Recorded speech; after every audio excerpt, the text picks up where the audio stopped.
But I'm just going to go ahead and introduce our speaker, Sharon Woods, today. Back in, what was that, maybe March, I believe, we had an introduction to the target market analysis that we would be conducting. And since then, that's exactly what Sharon has done for us in the scope of work as we work with the city of South Tucson to make changes to their zoning codes. So before we start, I just wanted to give a little bit of context to the analysis that we've done.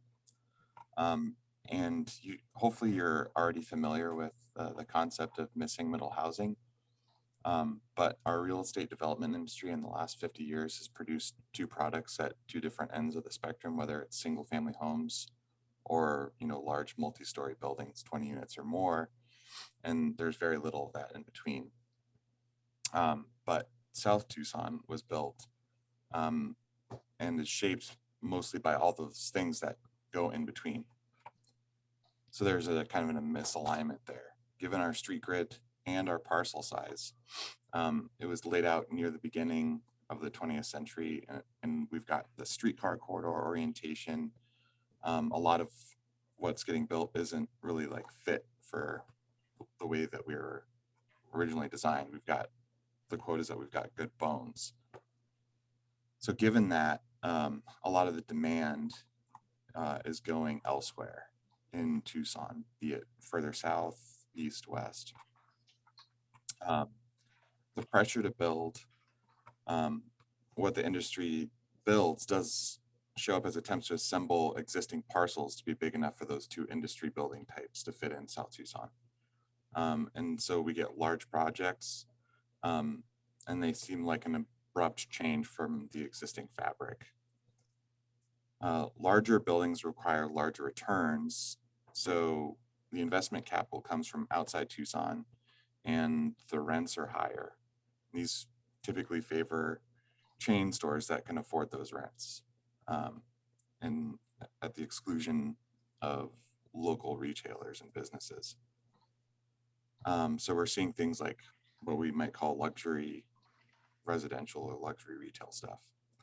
So on top of that, our zoning and regulatory system, as other work with IncDev is revealing to us, is misaligned with our traditional and historic built layout. And it's kind of undoing our urban edge, the walkable form of a central transit corridor into something that is more auto-oriented. And this is encouraging higher speeds in a less equitable, less walkable place. So what we're learning is that scale determines the kind of outcome. Our initiative with the Incremental Development Alliance has been able to facilitate small scale development. We believe that local places are best built and maintained by locals. And what we're doing now is trying to create the conditions for more of that to happen.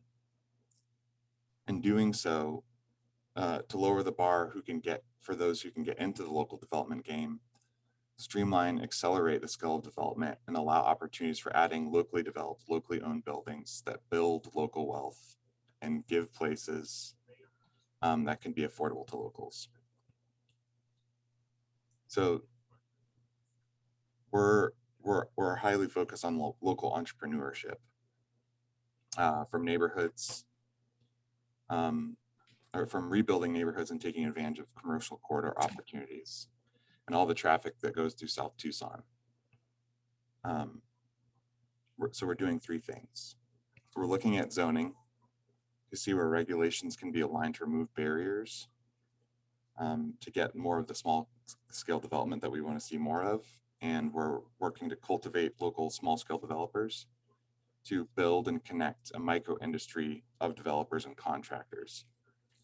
Next Tuesday, April 20th, is when we begin our boot camp for small scale development. It's an 11-week course with homework, all kinds of stuff that we're going to help people develop their projects. This isn't limited to South Tucson. This is kind of all over Eastern Pima County. And then we're doing what work we can to establish relationships with our local banks and finance. next Wednesday, the day after boot camp starts, I'll be speaking with the FDIC, San Francisco Federal Reserve, and the U.S. Comptroller of the Currency, along with some other people that might be on here. I think Miss Aranda from CPLC is also presenting. So I'm really looking forward to doing that. What else is there to share? Thanks, Ryan. Yes, we look forward to it. Oh, that's iPhone Gold. All right, Aranda. Lydia, thank you. Let's see, I've got a couple other notes here. Okay, I guess this is the last bit. So today, we're inviting you to hear the highlights of our residential and commercial market study, quantifying the demand for small scale commercial and residential. Because the real estate industry doesn't produce many of these buildings, the banking community isn't familiar with making loans to small scale developers, and that's a barrier. We commissioned this market analysis to quantify the demand by who and by small building type in South Tucson. This has never been done before. One thing it will do is show small developers what to build if they want to meet demand. That reduces their risk of guessing wrong. It will also help a bank unfamiliar with residential options other than single family homes see the demand for these once common, but now missing middle housing types and exotic contemporary types such as live work.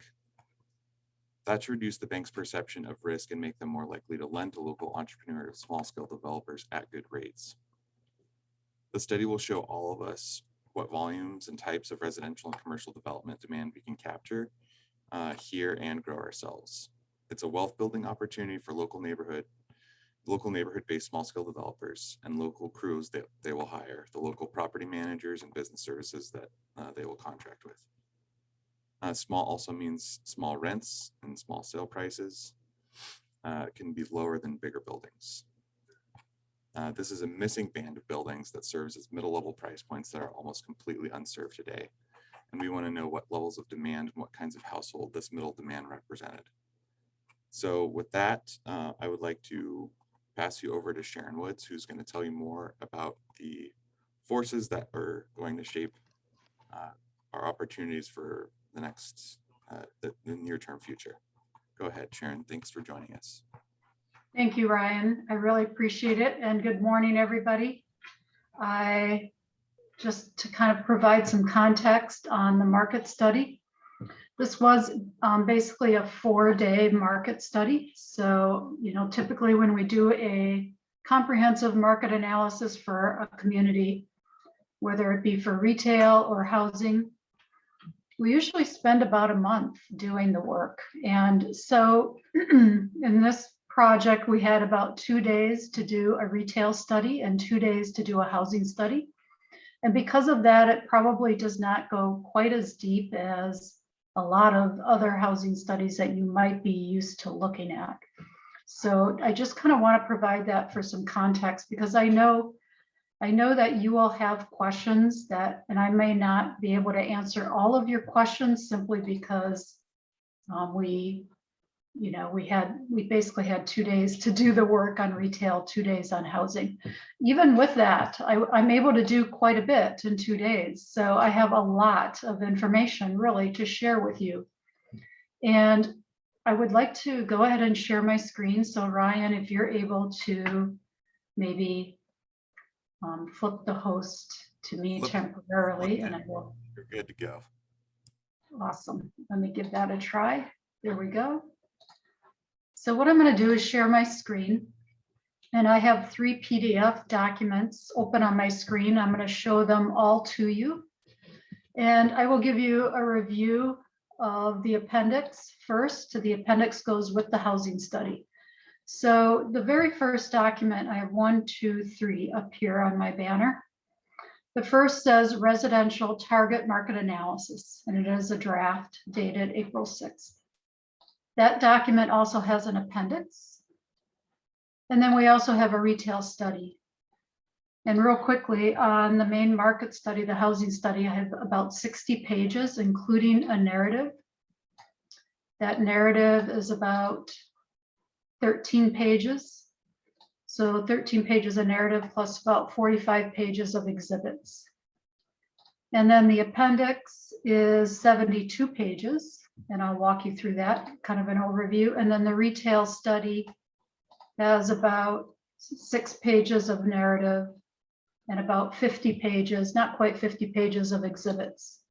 So again, that's a lot of information, but I'm not going to walk you through all those exhibits. I'm just going to give you the kind of the conclusions and the highlights from each study. Now on the appendix is important because I'm introducing here with this exhibit, this idea of lifestyle clusters, and imagining that we can take all of the households in the nation and put them into 71 different lifestyle clusters. And I have a profile in here in the appendix that shows what some of those clusters are. So for example, rooted flower power, there's an age cohort, an income, family composition, and such. I don't generate this data myself. I actually subscribe to it from Experian. It's the same company that provides credit scores to individuals. And they look at a lot of data. They look at credit scores, of course, and then how we live, where we live, and then lots of socioeconomic data. And again, there's 71 clusters. Here they are. We kind of call it a mosaic because it looks like a patchwork. I ran a data profile for the city of South Tucson.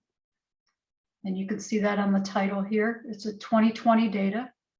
The first 36 lifestyle clusters are on the first page, and the next half are on the second page. In general, the number one is the richest of the rich in the nation, American royalty. And you currently do not have any households in American royalty lifestyle cluster living in South Tucson. The second richest is platinum prosperity, and again, you don't have any of those. You do have, however, down here about halfway down the list, you have 3 that are blue collar comfort, 13 that are steadfast conventionalists, and 19 that are settled and sensible target markets. Now, the second half of the page is far more moderate in income. So you won't be surprised, I think, to see that on the lowest income bracket, the poorest of the poor in the nation is the tough times, and you have 74 households. You also have 216 households daring to dream, 215 town elders striving forward, expanding horizons. I do happen to know, just from working with these groups a lot, that the expanding horizons, this is your most prevalent target market and lifestyle cluster. They are very much Hispanic. So lots of Hispanic culture and backgrounds. And I also have profiles in here for the city of Tucson, Pima County, and all of Arizona for comparisons. And I would encourage you at your own leisure to study and compare these sheets to see where the commonalities and differences are. The interesting thing with these lifestyle clusters is I can pull any one of them out. Like this is full pockets, empty nests. This happens to be a target market for South Tucson. I know that 75% of them are owners. So that's the gray here. I realize this might be a little hard to see for some of you, so I'll zoom in. 76% are owners. And I also know what their inclination is to choose different building sizes. And this is really important when we start thinking about small scale development and incremental development. So 58% of this group will choose detached houses and the rest will choose something else. I also know what percent of them move every year. So of the households, 24% are renters. And of those renters, 15% move every year. That isn't very high. That's not a big number. The national average is 30%. So on average across the country, it takes 3 years for all of the renters in the nation to just kind of relocate and migrate. Here's another example. This is fast track couples, almost exclusively owners, much higher movership rates, and they tend to choose houses. So those are pretty much the owners. I also have renters in here, and I'm going to walk you through the renters real quick. Again, these are the target markets for incremental development housing projects in the city of South Tucson. So Bohemian Group, 90% are renters, 40% will rent a house. Full Steam Ahead, almost all renters, but they're not renting houses. They're looking to rent something else. A little bit of the colleges and universities, you've got a few students. Striving Singles, all renters, tending to choose slightly larger buildings. Family Troopers, usually police officers and safety and police enforcement kind of security personnel. Striving Forward, Humble Beginnings, Senior Discounts, Daring to Dream, Tough Times. So those are all of the renters. And there's also in the appendix a one-page narrative describing how they live and how they behave. So the information that I have on these sheets are specific to housing only. The data packet for each lifestyle cluster or target market is actually 20 pages deep, but it addresses everything from what kind of cars they like to buy to how they like to spend their free time on vacations or discretionary time, how they spend their discretionary income. All of that data is available as well. And I've just focused on the pieces that are housing. So I'm going to go into the main report, which is the housing study. And I'm going to dive right into some exhibits that summarize the results of the market study. And I want to clarify before I do that, that the model that I run to identify the market potential for new housing units in South Tucson, it's a direct reflection of the lifestyle clusters that already live within the city, but also that live in Tucson and might be currently bypassing South Tucson and maybe not quite making it into the city. So I do make some adjustments for the fact that there are some lifestyle clusters migrating into Tucson that are currently bypassing South Tucson. I also take into consideration their migration inclinations. So I know how many of each of those lifestyle clusters, I know how many are actually moving into South Tucson each year. And I know how many you currently have. And I also know their incomes. So my model, my analysis basically says, you can imagine I have a spreadsheet with 71 rows of data for 71 lifestyle clusters. And then I know for each of those lifestyle clusters, what percent are owners and what percent are renters. And then I know how many are moving to South Tucson each year. And I know their income. And since I know their income, I can calculate what their tolerance is to pay rents and values. I also know from the sheets that I showed you before, what percent will choose a house or a duplex, a triplex, fourplex, or a larger building. So my analysis, basically my spreadsheet does that math. It just slices the data one step at a time. And at the end, I have a conclusion. And the conclusion is what I roll up into, and I'm going to show you in these other exhibits. So the conclusion is that for the city of South Tucson, every year, there are 80 brand new and existing owner households migrating, and that could migrate within the city of South Tucson every year. So it's important to just on these sheets, watch for the geography. This is South Tucson. It's owners only. The year annual means it's a one-year market. It's a one-year snapshot. I do have here that I've kind of forecast the data out to 2025. So this data is good for this year through 2025, but it's a one-year snapshot. It is the market potential. So the numbers are not who's currently living in the market, but actually who's migrating into and within the market. So 80 owners, and here's who they are. I mentioned them earlier before. I actually walked you through the detailed sheets. Here they are again. The largest group is the expanding horizon.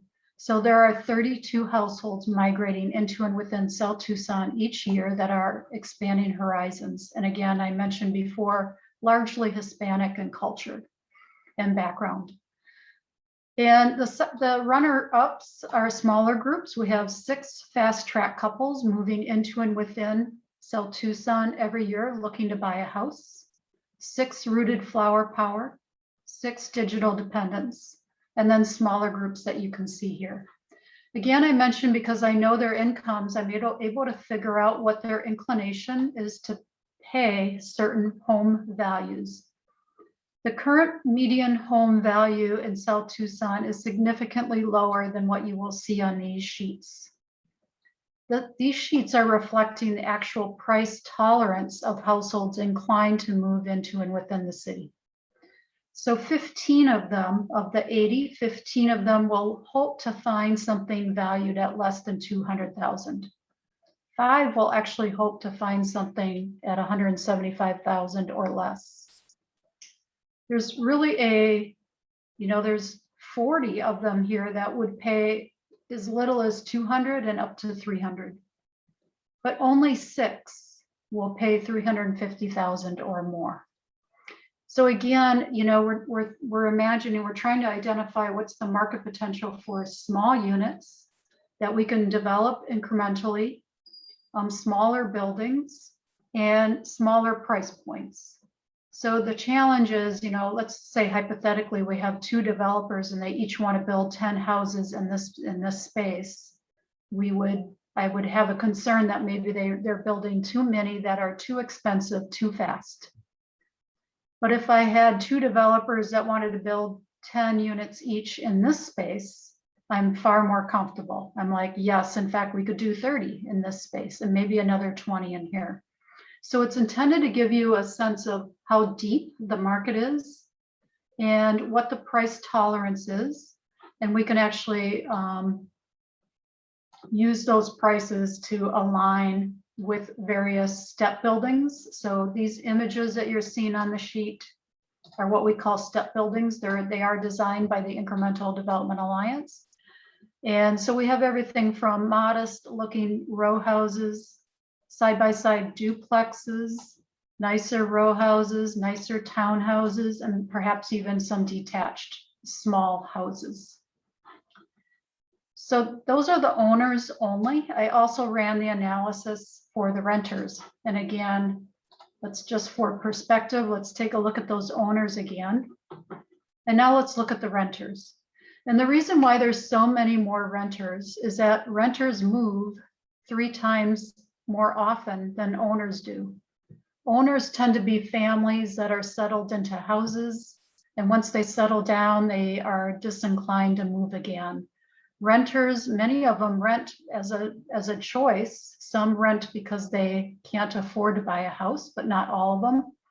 And many of them rent because they really do like to be footloose and free. They want to be mobile and transient. They want to be able to make a move quickly if and when they want to or need to. So those lifestyle clusters, again, these are, this sheet should say total renter target markets. So I'm going to make a note here to myself to fix that.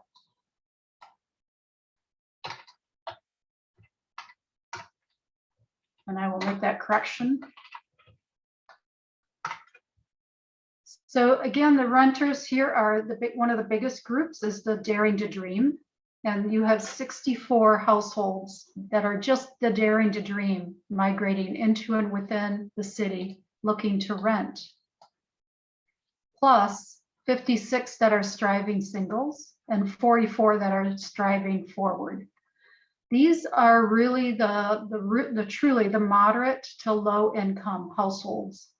But really starting in here, I would say we're probably, if you're used to thinking about area median income, AMI, these are certainly 50% AMI and below.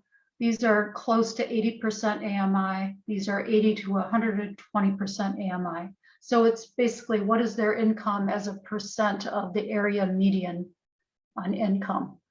So once we start getting into really it's the Bohemian Grooves and above, we're probably at 120% AMI and above. So I can actually, again, knowing their incomes, I can correlate that with what their tolerance would be to pay certain rents. And again, most of these households, migrating households, are going to be looking for places that are attainable, that have attainable rents and at attainable prices. So, 10 will be hoping to find units that they can rent for less than $450 a month. And at that kind of price bracket, we may be looking at accessory dwellings, for example. And 70 even will be looking for rents below 550.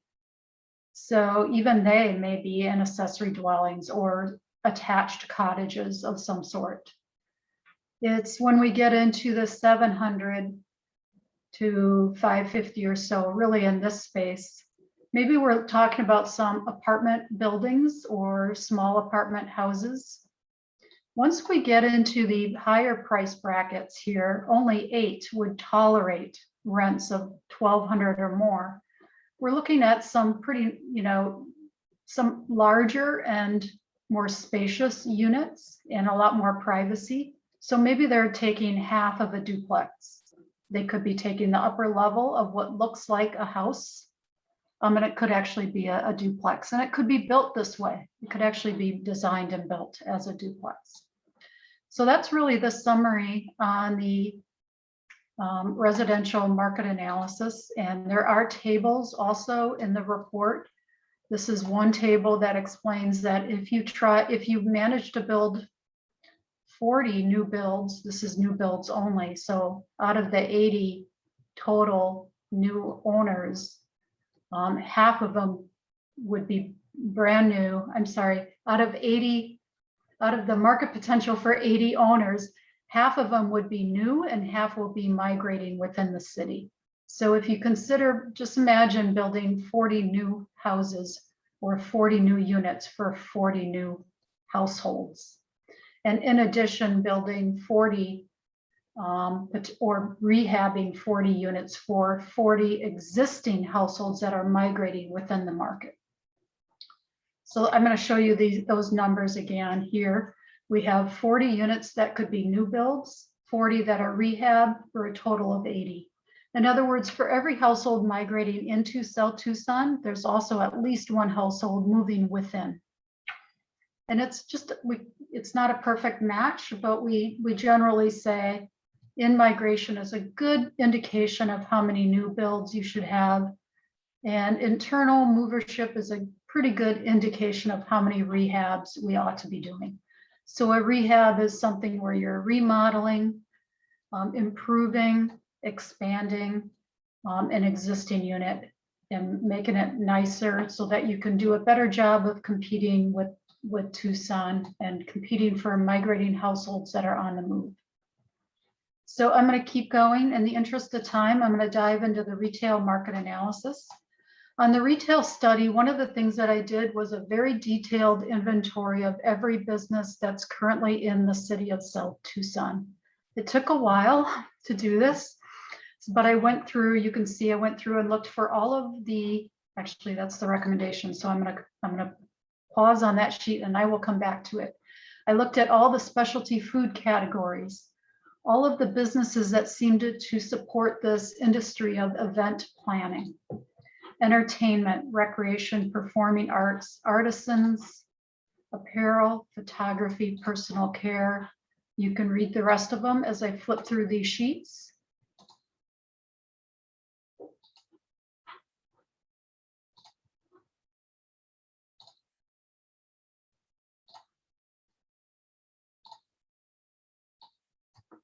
So I even include some manufacturers, and I included social services, healthcare, automotive parts and repair. You can get a sense going through this process, it's kind of a cerebral exercise for me. I'm really taking note of the categories where there's a lot of supply, right? A lot of competition. So in terms of automotive parts, or at least automotive service and repair shops, there isn't really much of a gap when we have so much that's already available in the market. And on social services, this is definitely a niche and a strength for the market. And used car dealerships, we have plenty of them. We have plenty of automotive parts and repair shops. So this is a category that really shows up as a strength. I wouldn't say it's necessarily a bad thing, because every job is good, right? A job is a job. And so if someone's running a used car dealership or auto parts supply shop or auto service repair shop, it's still creating a job, but we're just seeing a real surplus of that. There are other categories like overnight accommodations. I suspect some of these hotels are not currently open. I will also clarify, because this was a 2-day study, none of this is field verified. I have not tried to go through this list and determine exactly which ones are actually still open today and which ones are closed. I just basically said, if Google Street View is giving me that location as an establishment, I'm just going to grab it and put it on the list. Even if it's closed, it's still a good indication of what the market, at least at one time, did support. So if half of these hotels or motels are currently closed, it still raises that question of, okay, couldn't we still today be kind of strong in that overnight accommodations category, particularly given your location and ease of access off of the interstate highways. There are other categories here where, if you see it in dark blue, I personally identified it as a gap and an opportunity for South Tucson. So it really starts on, let me go back, make sure that I've clicked through them from the bottom up and that I'm not missing any. So here in automotive parts, because there's so many automotive parts stores, there's one category that maybe seems to be missing. And maybe it's a niche and an opportunity for somebody to come in and add, automotive stereo equipment type store. I'll make that correction. And then similarly with used car dealerships, why not have a dealer that's also selling motorcycles or motorsports? And again, forgive me if I'm overlooking anything that's in the market. I'm making a recommendation based just on Google Street observations. And other categories, home improvement. I couldn't find a lighting electrical supply store, even though home improvement and construction together seem to be pretty strong. In terms of media, bookstores are really tough right now. I know there isn't a bookstore nearby in the city of Tucson, but I do see an opportunity here. I'm focusing a little bit on opportunities to assemble a cluster of small businesses that specialize in the industry of event planning. So when we talk about event planning, we're talking about everything from the bride's dress, the groom's tuxedo, the flowers, the catering, the party arrangements, and the minister, the chapel, craft supplies and cloth in order to make some custom custom apparel for the event, or even just to have the crafts at hand to host a family event. So it doesn't necessarily need to be a wedding. It could be Mother's Day, it could be Easter or Christmas or any holiday. It could be a high school graduation. It could be any sort of a celebration. So keep that in mind as we go through this. In sporting goods, we have a bike shop, but that's really about it. And we don't really have a toy store. Furniture restoration and auction house, there are some possibilities there. Ready to assemble furniture. I mean, this whole category of hard lines just really isn't represented very well, considering how strong home improvement, construction, and automotive are, there's really not a lot of choices in these other, what I call hardline categories. Family apparel, there's a little bit. I think, there's room for a family apparel store and kind of a rugged wear store for men. And again, back to the event planning. And keeping in mind the Hispanic culture, they just absolutely, event planning is big. It's really an important part of family and of community and their sense of community. So really leveraging this opportunity for artisans, music teachers, places to have special events, or if you can imagine doing a rehearsal or having a reception after an event, all of these things tie and play right into the event industry. And then event planning, so having a florist, tuxedo shop, some specialty foods that really fit into that niche as well. I've rolled all of that up together onto this summary page. I'm going to zoom in on this a little bit better for you. This is basically the summary of recommendations and market potential in the retail industry for the city of South Tucson. So it is very much focused on event planning. And, again, just really everything from things to do that are fun, ways to put together your own event on a dime so that you can, create your own props, and lots of services to help support those kinds of events.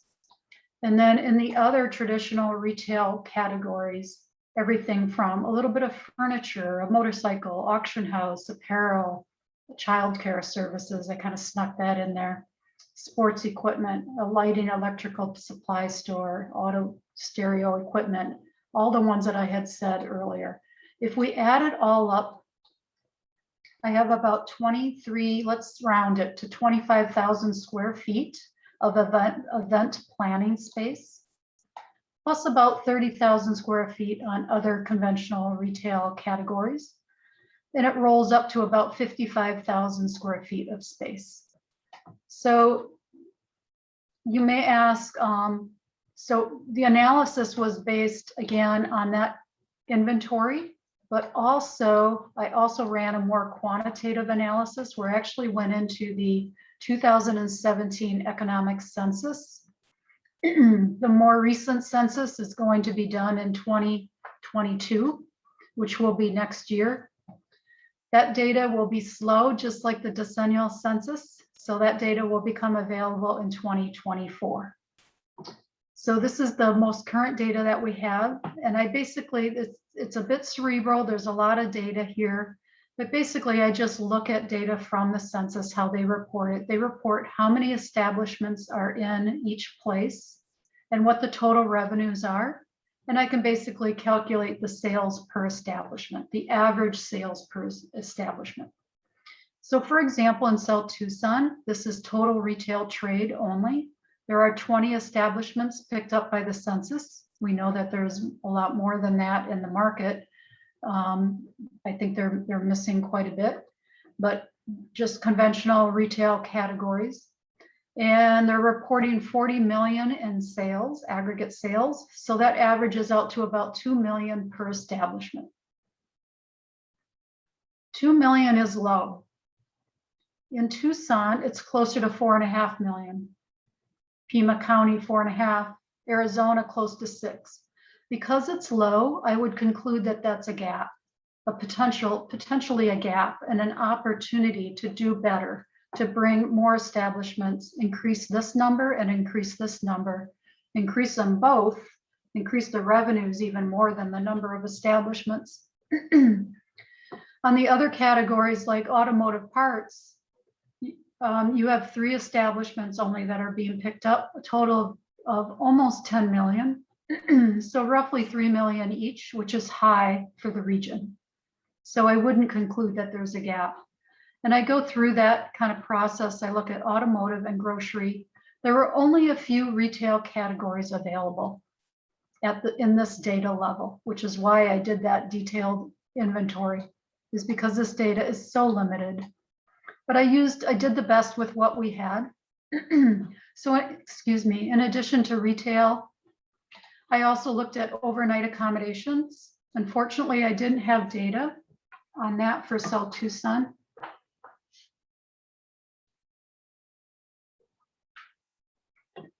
But I had it for restaurants. So 15 restaurants are getting picked up. Seems a little light there. So again, I think we could, the funny thing about restaurants is you can almost, it's tough to have too many. It's tough. It's rare that I ever see a market where I can really say, yeah, you have more restaurants than you need, because there's some sort of a dynamic where when you have 3 restaurants, they all do okay. But when you add a 4th, they all do better. You add a 5th and they all do better yet. And part of it is that diners, when they want to dine out, even if it's fast food, even if it's just eateries or takeaway, they love having choice. So it's almost a factor where the more choices you offer, the higher the average sales per establishment, because the trade area is larger and you actually draw more patrons from further away. They come more frequently, they bring more people with them, they stay longer, and there's just kind of a synergy that is realized through that critical mass. So I do think that you could do more restaurants, even if you might look around and go, gosh, we have a lot of restaurants actually. It doesn't hurt in today's market post-COVID, of course. In restaurants, more is better. Maintenance, a little bit of room there, and I didn't have data for arts and entertainment. But this was just one approach, looking at sales per establishment. I also looked at it another way.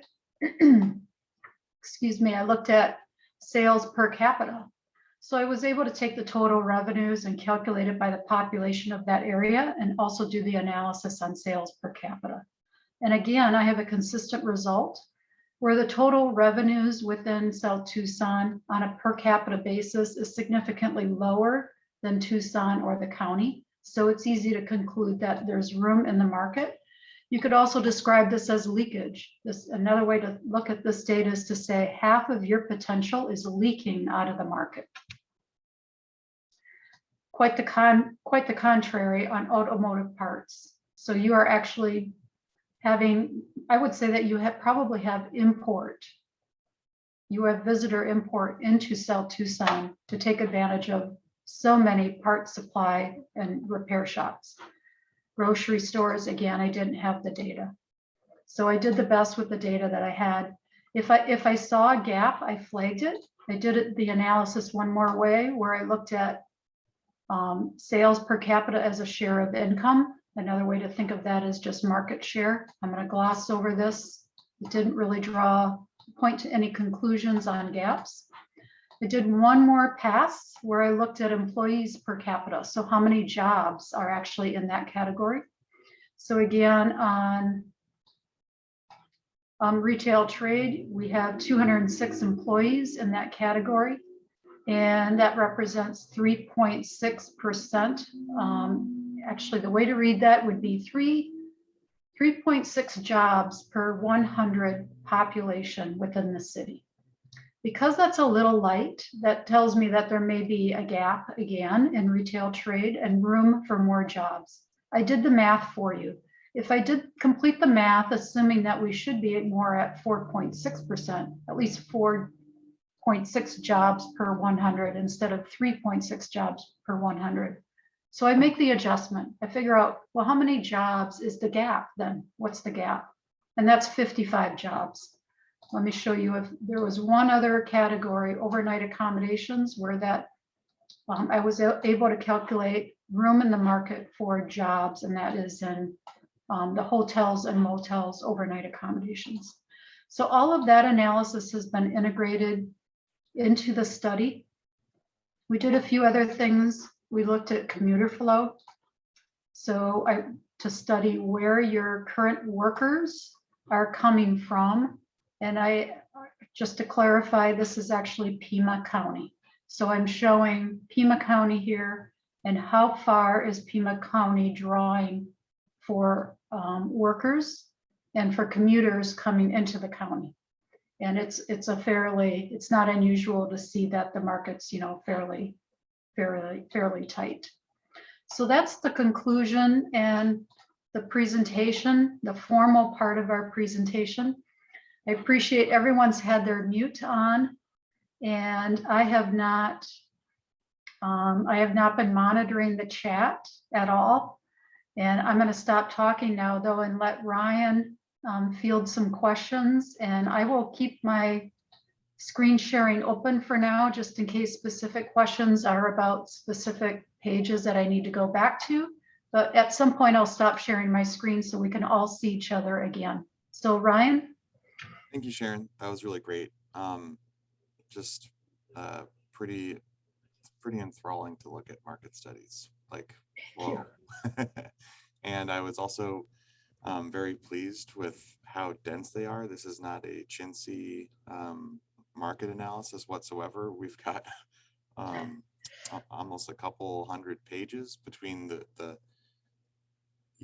index, or the what was it? Appendix. The appendix and the residential and retail. So this is really robust. I'm very impressed with what you've done with the limited amount of time and budget that you were scoped for. So I'm really impressed. Like I said, really impressed with this. And it's gonna take some time to kind of mull some of this over. And I look forward to doing that with the people that we partner with in South Tucson. So that's going to include our nonprofit sector, our small scale developers, our banking industry, our planners, and so on, and talk about what kinds of strategies we want to do for building the kind of place to support the community. Does anybody have any questions? I mean, I'm hoping you have some questions about the numbers, some clarifying questions, or even if you're wondering, how did you get to that, or whatever. Go ahead, Yes. Larry. Thank you, Ryan, and thank you, Sharon. That was really, really helpful. That's a hell of a snapshot for 4 days work. Is that what you said? Yes, It looked longer than that. Anyway, just a quick question on the renter leasing data set. Is there a baseline available for what the market looks like in the city of South Tucson in terms of, what are the average rates that are already in effect? Is there anything like that in your data? Yes, so let me find, usually I do a real estate analysis where I try to see what's on offer and what's currently available for lease and for rent.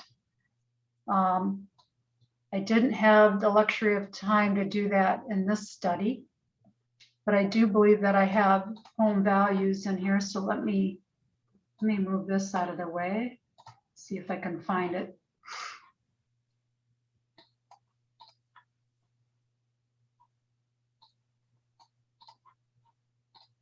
You can see there's a lot of data in here that I haven't actually reviewed with you. And I'm assuming that when you each get your copy of the report, you'll be able to kind of browse through some of this and it'll be fairly self-explanatory. So today, currently on the values, we're at about 90,000 median home value, and the rents are around 550. I did grow them. I was pretty bullish and aggressive on growing these values and rents. And the reason is I wanted to give you every benefit of the doubt that you would actually build new units that would help bring up the medians. So these rents are not, you won't hit this kind of a growth rate in the rents if you do nothing. But you could hit these kind of growth rates if you actually build more new rental choices. Okay, thank you. Yep. Sharon, I have a question. This is Alonso. Did you tell us how many of the retail or business owners in South Tucson are renters and how many are actual owners of their establishments? Yeah, unfortunately, that I do not know. On the retail establishments, I don't know. Sorry. That's maybe something we could have done if we decided for 3 days with retail and 1 day with housing. Possibly. Possibly. Yeah, it's really a tough question. I don't get that question very often. What I probably could do is figure out how many vacant commercial spaces are available for sale compared to how many are vacant and available for lease. That's easier to do. Thank you. That's just been one of the hardest things to hit in South Tucson. It's like who owns and who rents. Yeah. And we've tried. Yep. So yeah, it's tough. I just my mind starts wandering. I'm like, well, it could go that way, but it could go that way. It's I'm not sure. I'm not sure I could even theorize without really thinking it through. My gut says in a market where you're trying to create your own job, it's easy to start a small business in a building that you already own. But maybe you can't afford to own your own building. So maybe you just start a small business in a place that you can rent for cheap. I don't know. And is it much different than anywhere else? I'm not sure. I'm not sure which way it would tilt.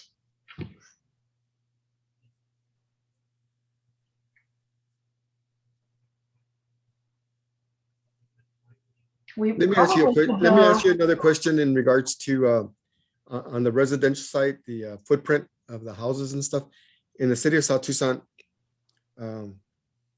It goes back to the 30s and 40s and stuff. Some of the footprints of the homes and families that we have in South Tucson. Mm-hmm. By bringing in, say, townhouses or duplexes or triplexes, row houses and stuff like this, it will change the community as we know it. Mm-hmm. Is there a way to preserve what we have and build on that? Oh, absolutely. I want you to preserve what you have without a doubt. So in the market study report, I do talk about ways to add new units. So I talk about new builds and how that compares to rehabs, but absolutely restoring what you have can certainly be a way to introduce a new unit to a market. So when I use the term new builds in any of the exhibits, I'm really talking about anything that you can do to add one new housing unit to the market. It could be restoring houses that have been vacant for a while. Maybe some of them really are obsolete and really do need to come down, and then you could rebuild. Or you may have, used car lots or abandoned car lots that could be completely cleaned and prepared for, mixed use projects that could include things like cottage courtyards or townhouses. So looking for those opportunities, or it may be just individual parcels within the neighborhoods where you introduce more, housing, 1 unit at a time, 2 units at a time, a house and a cottage, a house and an accessory dwelling, a duplex with 2 rentals. So it's really a multi-pronged approach. I'm certainly not recommending in any way that we go in and do any sort of urban renewal, because the times of urban renewal are well past us. We have passed that. We understand preservation, restoration, conversion. That's really the key to the future. Yeah, I think as far as strategies go, the market study is going to tell us whether or not, like, say I've got, a mission or a vision, and I want to do something. The market study is going to help me know how much I can do in a particular segment, or if I feel akin to providing to a specific segment, say like the striving singles or expanding horizons, for instance, if I was going to choose to work with that group for whatever reason, but say it is my reason, I know that what the max potential for activity is in that area, and then I can see who else is out there producing in that kind of area. I know that there's people in Tucson who are providing housing to homeless people on their own single family lot properties. And some of those, one of the strategies that was used by the people from IncDev staff is that there was homeless people that were putting together the money to stay at like a hotel or a motel. Mhm. And it was kind of a spotty situation for them and in multiple ways, but it just having the money to get into something. And so someone took Monty, who was on the staff, he worked with a CDC, and they got a homeless person into becoming a homeowner. And so he had a mortgage that was something like $900 a month, but it was the footprint of a regular sized house on a typical sized lot. And it had two, small build out units. They didn't have full kitchens, but they had much more dignity and personal space and privacy than you would experience in a low budget motel. And so Mhm. that's a strategy that, if I wanted to own a home and I cared about being a part of the homeless solution or solutions to providing housing for homeless people, then that might be a way that I could do it. They would have a better place to stay, and they would also be helping pay my mortgage. And that's just one way to see. Absolutely. Yep. That is completely the idea, is that the owner of the main house finds a way to add a rental unit on their property. We have And it could, go ahead. and it could be an attached suite or a studio. It could be a basement. It could be converting a garage into an apartment. It could be building an apartment on top of a garage. It could be building a cottage in the backyard. It could be any mix of those things. And of course, maybe we've seen a bit of all in South Tucson. We have a question from Mel, and I think this is a pretty good question that I've kind of wondered. It's an easy question to wonder. Do you feel that the residential rent projections are too aggressive and a little irresponsible, since our median income is so low in the greater city, or maybe than the greater city as well? There is already such a lack of reasonable residential rentals. Right. Well, I never like to do anything that is irresponsible. Absolutely. And I don't feel that these numbers are irresponsible in any way.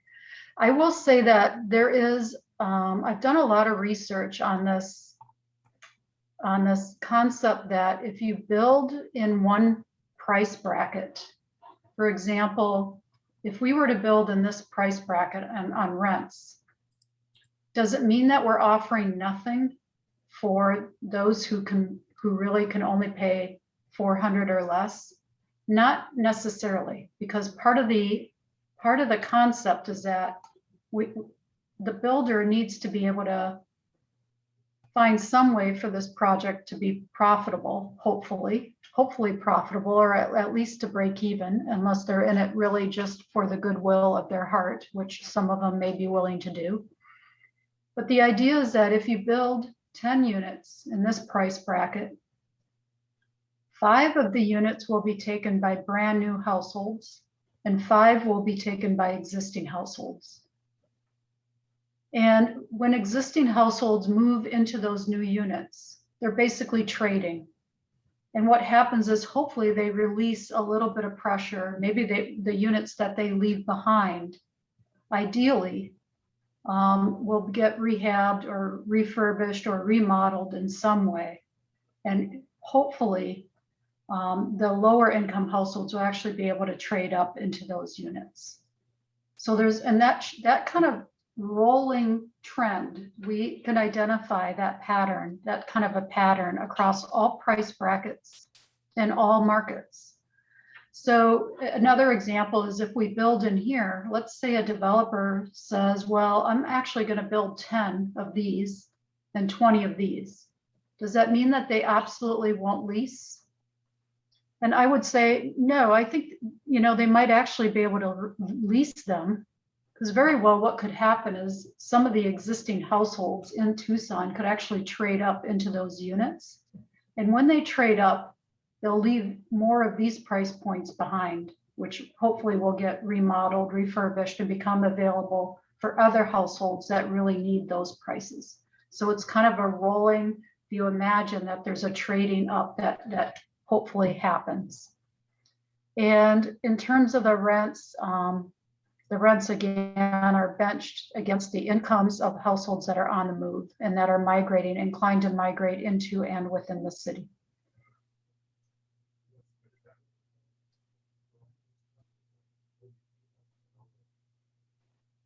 I have a question. My name is Selena. Kind of going back on Alonso's comment about hi Alonso, about the renter, the owners of the buildings, the business owners.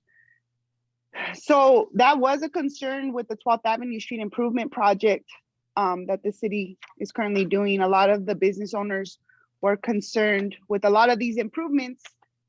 The renters will be, pushed out of the area due to increase of, rent. The city offered a visual improvement program with the business owners, the ones that own the actual building. Does City of South Tucson have a program like that? And if not, do you foresee something like that happening in the future? You're talking about like a facade improvement program? You said Yes, visual and improvement only program? It means like a yes, improving the look of the building or something?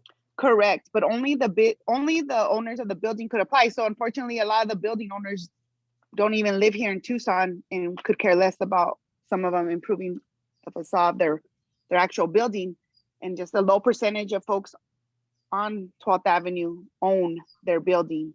So I was just wondering, does the City of South Tucson currently offer something similar to City of Tucson's program? I think we have someone from the city that can tell you more about that, but my initial response is that the county was, before COVID, we were working on developing a facade improvement program for community development target areas in the county, and South Tucson is one of those target areas. So that program's in the works.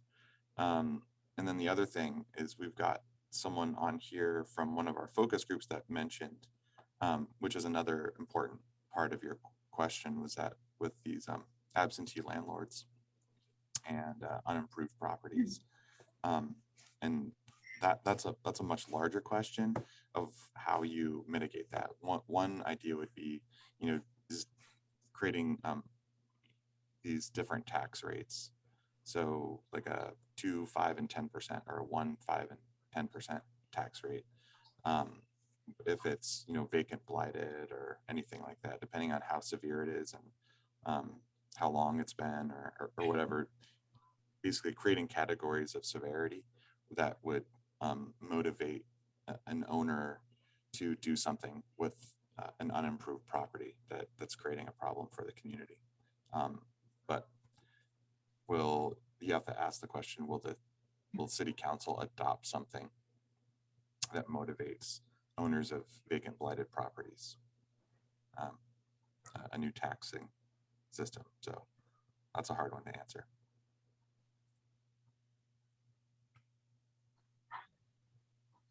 Any other questions in the chat box, Ryan? That's the latest. We're up to date on that. I share. Will you go back to share really quick? Oh, sure. Show the table of the 40s for each year. One thing that I wanted to mention is that those are, because I'm still thinking about Mel's question, Mhm. So each year you can build 40 units, and if you don't build those 40 units, then your potential to do that goes away. I wonder if you could explain more of that. If you can imagine like a little sort of like cloud burst as you step through each year, 2021, 2022, 2023. If you don't act on those 40, then you won't have that opportunity to act on them. And that's kind of what each of the timelines are. So if we renamed those rows to say like levels of aggressive scenarios, say we had 100 small scale developers in South Tucson, right? And we were all going to build stuff. Like we were really about building in South Tucson. Well, we could tackle 200 units in a 5-year timeline. How many small scale developers do we have in South Tucson? We've got very few, if any.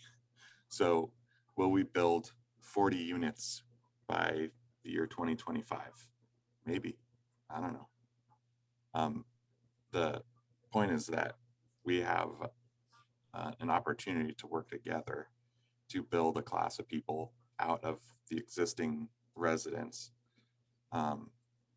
to build out the city the way that we want it with the tenants and the residents and all the people and the citizens that we're trying to maintain for, as well as capture people moving into the city.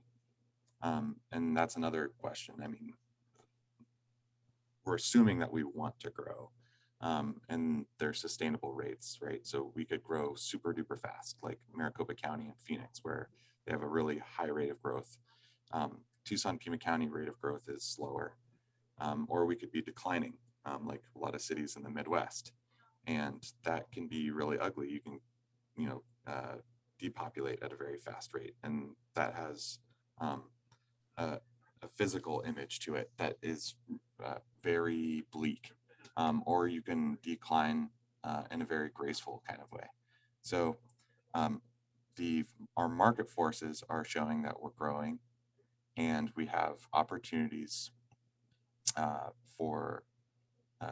capture rental and homeowners into the city, or they're going to go elsewhere. And I'm not going to say whether or not we do that. I have no power, but we can. There's an opportunity for us to build our small scale developer class, provide them the training while they have, the mission and the vision for what they want to build. And these are kind of the caps for what we can possibly do in the area.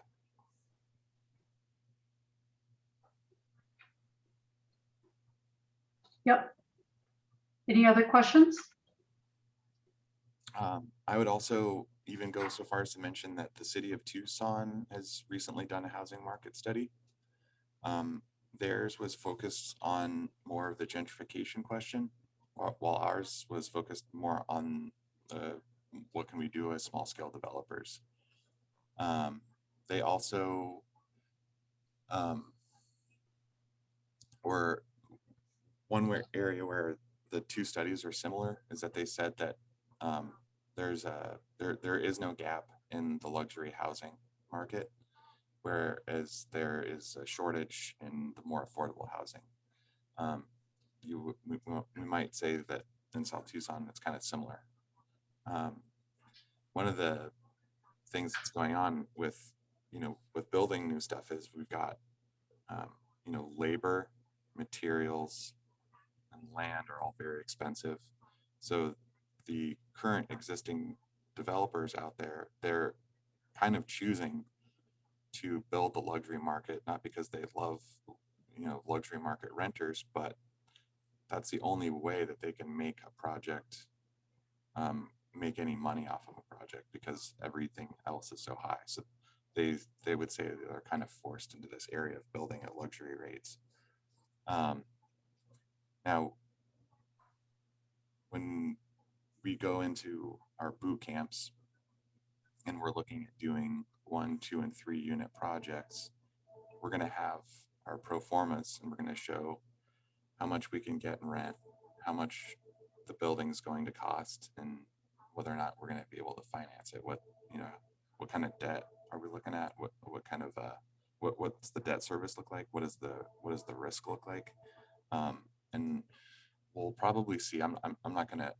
This would be painting with a broad brush, but you don't. It doesn't really have to show really high debt service coverage or you know, returns on investment, because a lot of these things that can be built out are things that can be financed with simple things like an FHA or an SBA loan. So that's one way that the small developers have an advantage. But we're looking to make some changes to the zoning so that there's room for small scale developers to compete with the big players. Yep. I often hear that narrative from developers saying they have to be in the luxury price bracket to make their projects work. And I usually find that they don't understand the relationships between home values and rents per square foot and the unit size. So helping them, they tend to step into the numbers from the wrong direction.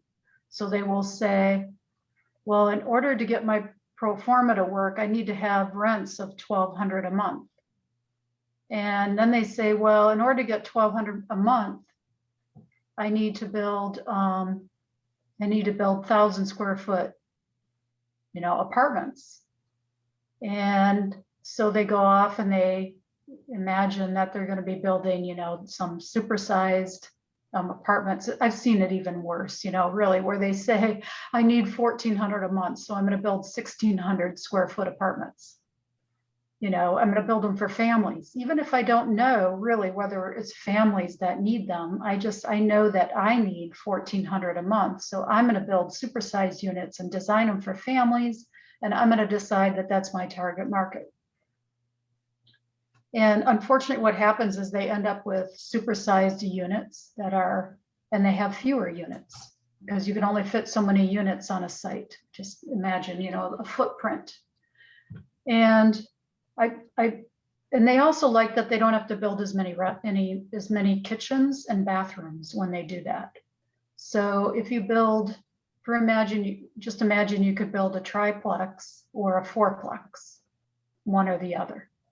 Well, if you build a triplex, the units are larger and you're only building 3 kitchens. If you build a fourplex, your units are smaller and you're building 4 kitchens. So they tend to get myopic and they just see the kitchens, that's expensive. So again, they're motivated to build larger units. And I usually, you know, when I'm doing a more detailed study, I'll actually run data on the market to demonstrate to them that there's a direct relationship between the price per square foot and the unit size.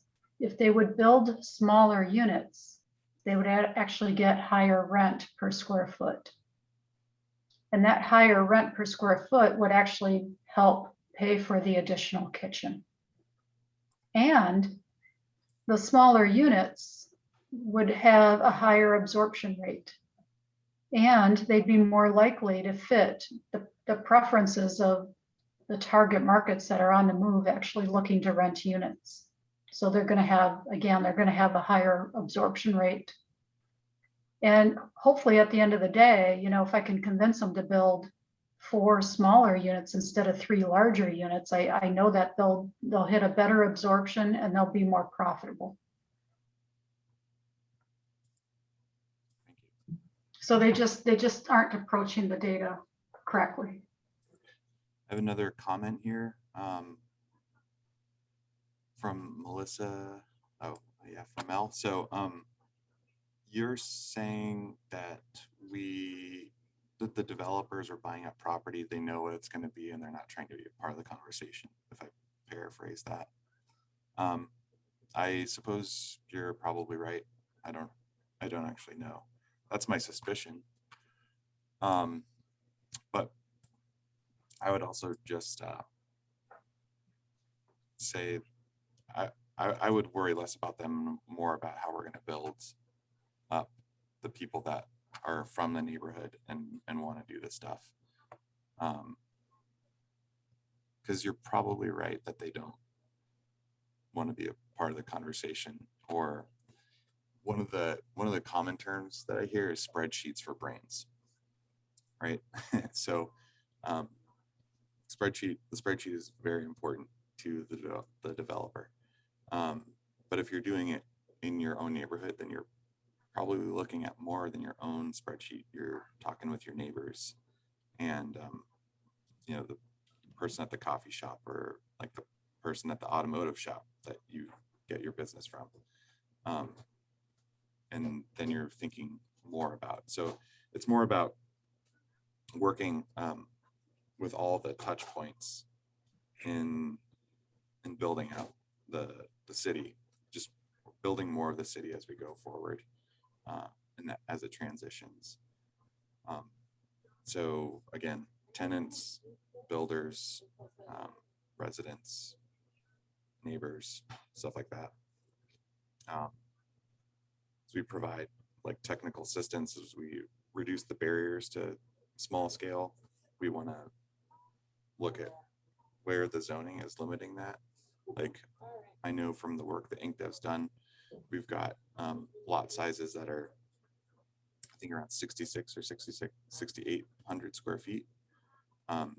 And that's around the minimum lot size. And we've got a few units that are, I think, maybe not 20%, but there's some certain percentage of the lots in the area that are non-conforming. And so when that's the case, a person who wants to do something with their property has to go through lengthier processes that are, create a higher barrier for people to act. One of the nightmare stories that I hear comes from Neil at IncDev. It's some town in, I think it's Vermont, maybe New Hampshire, where like 80 to 90% of all the lots are non-conforming. So that's a bureaucratic headache for anyone that wants to do anything. And so they're in dire need of changing their zoning. We were just doing some exploration of what needs to be done. And we're going to be getting some memos, and then that stuff will need to be taken in front of city council to make those changes, to make text amendments and everything like that. But we've got certain size lots. We want to make sure that the regulations for those are conducive to small scale actors doing the things that they want. And then we're trying to build relationships with banks in the area to provide the products that they're already providing on kind of like newer projects that are fit to the things that you want to do. I mean, I'm seeing the stuff that you guys are doing on your Instagrams, and I love it. And those are, that's like, you're already operating in the small scale arena, doing your thing. And the pop-up thing and the temporary stuff, that stuff is immediately implementable, and you're implementing it as we speak. Then when you're tired of that, not that you will be, but you'll have done it a bunch of times, and you say, what's the next opportunity? How can I get this person in to this next more and higher intensity space? For instance, Monty has a guy selling crab legs out of a trailer, and that guy makes something ridiculous. It's over $20,000 a week. And he asks, why would I put that person into a conventional retail space? He's going to have a higher overhead, and he'll be making less profit as a tenant in that space. So those are the things that we want to ask as we do commercial retail development as small scale developers. Ask yourself. So I'm sorry, I'm just going to jump in real quick because I do have another presentation in about 5 minutes. Okay. And so that doesn't mean that anyone else on the call needs to leave. I know that Ryan may want to continue facilitating discussion about what I've presented today, and you may want to talk about it when I'm not here, and you're perfectly welcome to do so. I really hope that you found the information helpful. I know it's not going to answer all of your questions, but hopefully it will answer some. And if you have questions about any of the any of the recommendations or results, channel your questions to Ryan. And then Ryan will gather the questions and kind of filter them. And then if he sees something that I really need to go back and address, I'll work with Ryan to make sure that that happens as well. So I have just one more minute. If anybody has any last questions, this is, thank you. You're very welcome. Thank you. And I appreciate your patience and persevering while we worked through the information. And hopefully, Ryan, you can share the market studies with everyone in the group. Yes, These definitely. market studies are, they're public documents. So feel free to share them with anyone that you want. They're intended for prospective developers to even bundle them into their loan applications and to see if they can, get the gap financing that they need. So for some lenders, it actually might check the box, have you done a market study? Check the box, here you go. And they might come back and ask for something more site specific, and that's okay. But at least you're welcome, that you're welcome to use these reports and share them liberally. So thank you. Yeah, thank you. We're going to be using Sharon stuff along with all the other things that we get from IncDev. We'll get several documents. This is one of several documents that we're getting in our scope of work.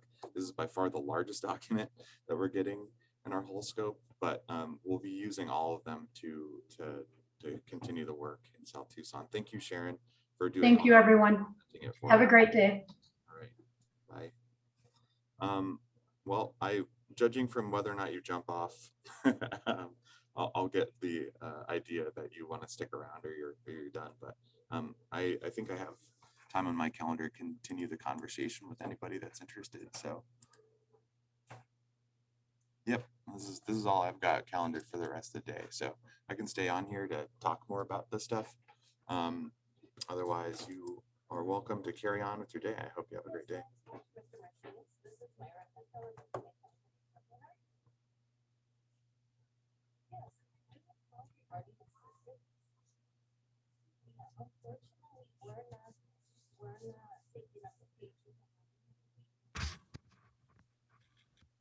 Just Ryan, just one quick question. I know it's a lot of data that they've handed over to you, and I'm glad to hear it's a public document. So when do you think you'd be able to dribble that stuff out, if that's going to be something you're going to be doing in the not too distant future? And do we need to have kind of maybe an hour, 45-minute discussion as to whether there are any questions worth, that come to you that may be worthwhile discussing as a group before we move on, before you go to mayor and council? Yeah, I think that the people who are like, I'm looking at you, Selena. When there's something that you want to do, then this document is here for you. You can point at it and say, I've got my market study here that shows the numbers for you. You asked when we'll put this out. So Sharon's got a couple typos that she needs to fix, and we can pretty much put it out from that point forward, just as a digital copy. It would be great if we could start making some print documents. But I'm kind of tracking what the city of Tucson's doing with their own study, and they poured a lot of time and energy into that. That's the interesting thing about these two different studies. City of Tucson, they have their own market study, and theirs is entirely virtual, and so they're trying to get people to promote it. It took them over a year to work on it. We got our market study done, ostensibly in month. So we're acting a lot faster, and we've got a couple hundred pages. So I feel pretty good about that. What kind of conversation do we have? I don't think it's going to be limited to a single 1-hour conversation before mayor and council, but it's something that we need to kind of like ground truth as we continue cultivating our developer class and the kind of projects that they want to build. it's kind of just like a conversation starter. It's a really dense conversation starter. But we could start with doing another thing, like, you know, basically like a book club for our market study, and review what's in there and then come back with questions or what we've interpreted to discuss what we've interpreted from the reading. So.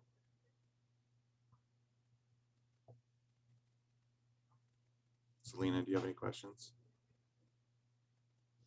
The only question I have with the boot camp, is this gonna be just for like Tucson locals, or is this gonna be more on the national scale? So are there gonna be folks from all over in this boot camp, or just here in town? Yes, it will be all over. It's not limited to Tucson. It's I don't know if I could give you a short version of it, so I can give you the long version, but That's fine. well, This was the only thing I had to today. there's a 35 max participation for the boot camp, and we're around 20 right now. We've got a week left to get people to sign up.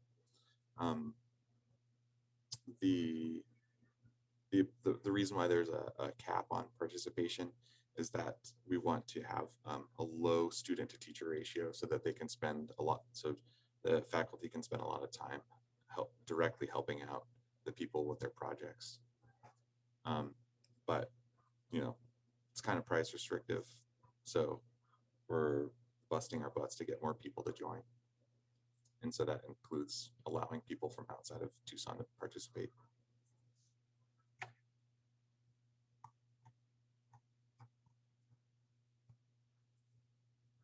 There's no more questions. It's 11:28, and I think we'll call it. Thank you. Yep. All right. Have a good day, everybody.